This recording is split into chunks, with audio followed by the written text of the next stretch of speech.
പ്രണയിനി ഭാഗം 12.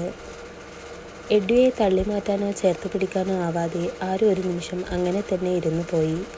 എന്തു തന്നെയായാലും ഈ അവസ്ഥയിൽ ഒന്നും മിണ്ടാതെ ഇരിക്കുന്നതാണ് നല്ലത്. ഏട്ടൻ പറയാറുള്ളത് പോലെ നമ്മളെക്കൊണ്ട് ആർക്കെങ്കിലും ഉപകാരം വേണമെന്ന് തോന്നിയാൽ മടി കൂടാതെ അവരെ കഴിയും വിധം സഹായിക്കണമെന്നല്ലേ. അതുകൊണ്ട് ഇപ്പോൾ ഞാൻ ചെയ്തതിൽ ഒരു തെറ്റുമില്ല. മനസ്സിൽ പറഞ്ഞുകൊണ്ടവൾ പതിയെ തൻ്റെ കൈ ഉയർത്തി അവൻ്റെ മുടിയിൽ തലോടാൻ തുടങ്ങി. ഒരു കൈ അവൻ്റെ തലയിലും മറുകൈ അവൻ്റെ പുറത്തും വെച്ചായിരുന്നു അവൾ ഇരുന്നത്. ഉറക്കിൽ താഴേക്ക് വീണു പോകാതിരിക്കാൻ എഡ്വിയെ അവൾ തന്നിലേക്ക് ചേർത്ത് പിടിക്കുമ്പോഴൊക്കെയും അവൻ്റെ ചുടുനിശ്വാസവും മുഖവും അവളുടെ വയറിലേക്ക് പതിയുന്നുണ്ടായിരുന്നു. അവൻ്റെ സാമീപ്യം അവളിൽ അസ്വസ്ഥതയ്ക്ക് പകരം മറ്റെന്തൊക്കെയോ ഭാവങ്ങളായി മാറി വരുന്നതറിയാതെ അവനെയും ചേർത്ത് പിടിച്ചു കൊണ്ടവൾ ഇരുന്നു. നിമിഷങ്ങളും മണിക്കൂറുകളും ഒക്കെ കടന്നു പോകുന്നത് വരെ. ഇതേസമയം മയക്കമൊക്കെ വിട്ടുണർന്ന അപ്പുവും കീർത്തവും കൈകോർത്ത് പിടിച്ചുകൊണ്ട് ഹാളിലേക്ക് ചെന്നു. ഈ ഡോറൊക്കെ തുറന്നു വെച്ച് ആരും എവിടെ പോയി കിടക്കുക? കള്ളന്മാർ വന്നാൽ പോലും അറിയില്ലല്ലോ. മുൻവശത്തെ തുറന്നു കിടക്കുന്ന ഡോർ പോയി അടച്ചുകൊണ്ട് കീർത്ത് പറഞ്ഞപ്പോൾ അപ്പു അവളെ നോക്കി ചിരിച്ചുകൊണ്ട് സോഫയിൽ പോയിരുന്നു. അപ്പുവേട്ടൻ ചായ എടുക്കട്ടെ? സമയം ഒരുപാടായല്ലോ. അപ്പുവിനെ നോക്കി കീർത്ത് ചോദിച്ചപ്പോൾ അവൻ ശരി എന്ന രീതിയിൽ തലയാട്ടി. ആരു, നീ അവിടെ എന്ത് ചെയ്യുക മോളെ? ചായ വേണ്ടേ നിനക്ക്? അപ്പു ഉച്ചത്തിൽ ചാരിയിട്ടിരിക്കുന്ന ആരുവിൻ്റെ മുറിയിലേക്ക് നോക്കി വിളിച്ചപ്പോഴായിരുന്നു ആരു ഞെട്ടി കണ്ണു തുറന്നത്. എഡ്വിയെയും ചേർത്ത് പിടിച്ചിരിക്കുന്നതിനിടയിൽ എപ്പോഴോ അവളും ചെറുതായി ഒന്ന് മയങ്ങിപ്പോയിരുന്നു. ഏട്ടാ, ഒന്നിവിടേക്ക് വരാമോ? അപ്പുവിന് മറുപടിയായി ആരു പറഞ്ഞപ്പോൾ ഹാളിൽ ഇരിക്കുന്ന അപ്പു സംശയത്തോടെ ആരുവിൻ്റെ മുറിക്കരികിലേക്ക് നടന്നു. അപ്പോൾ കോഫിയും കൊണ്ട് ഹാളിലേക്ക് വന്ന കീർത്തവും അവൻ പോണത് കണ്ട് അവനൊപ്പം അവിടേക്ക് ചെന്നു. ചാരിയിട്ട വാതിൽ പതിയെ തുറന്ന് അകത്തേക്ക് കയറിയ അപ്പുവും കീർത്തവും കാണുന്നത് ബെഡിലിരിക്കുന്ന ആരുവിനെയും അവളുടെ മടിയിൽ സുഖമായി കിടന്നുറങ്ങുന്ന എഡ്വിയെയുമാണ്. കീർത്തു അത് കണ്ടപ്പോൾ അന്തം വിട്ടുകൊണ്ട് അവരെ നോക്കി. പിന്നെ ഒന്നും മിണ്ടാതെ നിൽക്കുന്ന അപ്പുവിനെയും. അപ്പുവേട്ടാ. ഇത് കണ്ടിട്ട് നിങ്ങൾക്ക് എന്താ മനുഷ്യ ഒരു ഞെട്ടൽ പോലും ഇല്ലാതെ?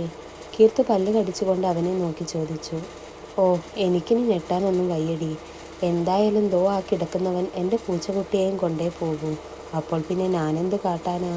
അതും പറഞ്ഞുകൊണ്ട് ആരുവിൻ്റെ അടുത്തേക്ക് പോകുന്ന അപ്പുവിനെ കീർത്തു കിളി പോയ പോലെ നോക്കി നിന്നു പോയി. പിന്നെ എന്തോ ഓർത്ത പോലെ വേഗം ആരുവിൻ്റെ അടുത്തേക്ക് ഓടി. എടി, എന്താടി ഇതൊക്കെ? ഇങ്ങേർ വീണ്ടും ഇവിടേക്ക് വന്നു? അതോ നീ കൂട്ടിക്കൊണ്ടു വന്നതാണോ? കീർത്തുവിൻ്റെ ചോദ്യം കേട്ടപ്പോൾ ആരു അവളെ കൂർപ്പിച്ചു നോക്കി.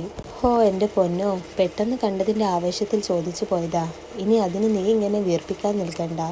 കീർത്തു അവളുടെ ഭാവം കണ്ട് ഇളിച്ചുകൊണ്ട് പറഞ്ഞു. ഇവൻ എങ്ങനെ മോളെ വീണ്ടും ഇവിടെ എത്തിയത്? അവൾക്കരികിൽ ഇരുന്നു കൊണ്ട് അപ്പു ചോദിച്ചപ്പോൾ ആരു ദയനീയമായി അവനെ നോക്കി. പിന്നെ അതുവരെ നടന്നതൊക്കെ അവരോട് പറഞ്ഞു. എല്ലാം കേട്ട് കഴിഞ്ഞപ്പോൾ അപ്പുവിനും കീർത്തുവിനും എന്തൊക്കെയോ പൊരുത്തക്കേടുകൾ പോലെ തോന്നി. അവർ പരസ്പരം ഒരു നിമിഷം നോക്കി. പിന്നെ ഉറങ്ങിക്കിടക്കുന്ന എഡ്ഡിയെയും. കീർത്തി, ഇവിടെ നിന്ന് പോണതുവരെ എഡ്ഡിക്കൊരു കുഴപ്പവും ഇല്ലായിരുന്നല്ലോ. അപ്പോൾ പിന്നെ അവൻ എന്ത് പറ്റിയതായിരിക്കും? നെറ്റി ചുളിച്ചുകൊണ്ടുള്ള അവൻ്റെ സംസാരം കേട്ടപ്പോൾ ആരും അവനെ നോക്കി, കാര്യം അറിയാതെ. അത് തന്നെയാണ് ഞാനും ആലോചിക്കുന്നത് അപ്പുവേട്ടാ. ഇവിടെ നിന്ന് ഇറങ്ങിയ ടൈം ചേട്ടായിക്ക് എന്തോ സംഭവിച്ചിട്ടുണ്ട്. അതെന്ത് തന്നെ ആയാലും അറിയണമെങ്കിൽ ആദ്യം ചേട്ടായി ഉണരണം. നമുക്ക് വിളിച്ചെഴുന്നേൽപ്പിച്ചാലോ? കീർത്തു അത് പറഞ്ഞപ്പോൾ തന്നെ ആരുവിൻ്റെ കൈകൾ അവൾ പോലും അറിയാതെ അവനെ ചേർത്ത് പിടിച്ചിട്ടുണ്ടായിരുന്നു. അത് ഇപ്പോൾ എഴുന്നേൽപ്പിക്കേണ്ട. നല്ല ക്ഷീണമുണ്ടായിരുന്നു. അതാ ഇങ്ങനെ ഉറങ്ങിപ്പോയത്. എഡ്ഡിയെ ചേർത്ത് പിടിച്ചുകൊണ്ട് തലയും താഴ്ത്തി പറയുന്നവളെ അപ്പുവും കീർത്തവും ചിരിയോടെ നോക്കി.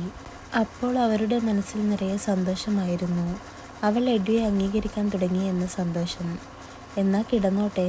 പക്ഷെ ഇങ്ങനെ ഇരുന്നാൽ നിനക്ക് കാല് വേദനിക്കില്ലടി. അതുകൊണ്ട് ബെഡിലേക്ക് കിടത്തിയാലോ? കീർത്തു ചിരി കടിച്ചു പിടിച്ചുകൊണ്ട് ചോദിച്ചപ്പോൾ ആര് വീണ്ടും കവിൾ വീർപ്പിച്ചുകൊണ്ട് അവളെ നോക്കി.